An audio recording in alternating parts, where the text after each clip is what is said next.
This is the 星多维 system. Let's to introduce the button functions. This is spindle up and down. It's a spindle lift.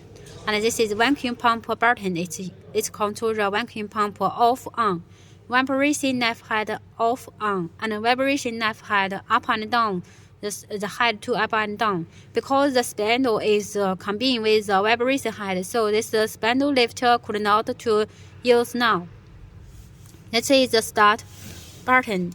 The start button, under this program, and only under this program, you can load in the NC design file for the spindle process, and the NC design file to press this start F9 to start the process.